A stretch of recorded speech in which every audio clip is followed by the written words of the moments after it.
Hello friends, ఈరోజు మీరు చూస్తున్నది శ్రీ వెంకటేశ్వర స్వామి దేవాలయం. ఈ ఆలయం ఏర్పడి 300 సంవత్సరాలు అవుతుందని ఆలయ చరిత్ర చెబుతుంది.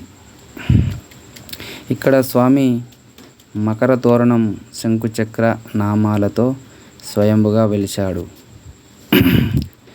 స్వామివారి శిలా విగ్రహానికి దృష్టి పెట్టి చూస్తే వివిధ రూపాలలో దర్శనమిస్తాడు. ఇక్కడ ముడుపు కట్టి కోరికలు కోరుకుంటే నెరవేరుతాయని భక్తుల నమ్మకం. స్వామివారు వెలిసినప్పటి నుండి ఇక్కడ ఒక పుట్ట ఉన్నది. ఆ పుట్టలో నుండి అప్పుడప్పుడు నాగేంద్రుడు దర్శనమిస్తాడు. ఈ ఆలయంలో ఉత్తర ద్వారం పూర్వం నుండి సహజ సిద్ధంగా ఏర్పడినది. ప్రతి సంవత్సరం ముక్కోటి ఏకాదశికి రోజున స్వామివారి ఉత్తర ద్వారం నుండి నేరుగా గర్భగుడిలోనికి వెళ్ళి దర్శించుకోవడం జరుగుతుంది. స్వామివారి సన్నిధికి ముందుగా గండదీపం అనే పెద్ద బండరాయి ఉండేది. ఆ రాయిని తొలగించేటప్పుడు 2 పెద్ద ముక్కలుగా విడిపోయి దొర్లుకుంటూ వెళ్ళి కింద ఆగినాయి.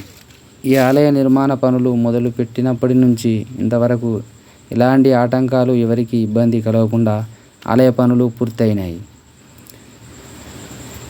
ఈ కొండ చుట్టూ రోడ్డు మార్గాన ప్రతి పౌర్ణమికి గిరి ప్రదక్షిణ ఇక్కడ ప్రత్యేకత.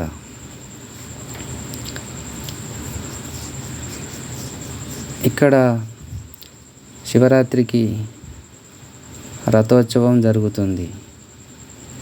యజ్ఞాలు, హోమాలు జరుగుతాయి. అన్నదాన కార్యక్రమం, జాతర వంటివి జరుగుతాయి. ఈ ఆలయం గ్రామం అంబార్పేట, మండలం జిల్లా జగిత్యాల, తెలంగాణ రాష్ట్రంలో స్వయంభుగా వెలిసిన ఈ ఆలయం మీకు వీలైనప్పుడు ఈ ఆలయాన్ని, ఈ స్వామివారిని దర్శించుకోండి. ఈ వీడియో లాస్ట్ వరకు చూడండి, ఎక్కడ స్కిప్ చేయకండి.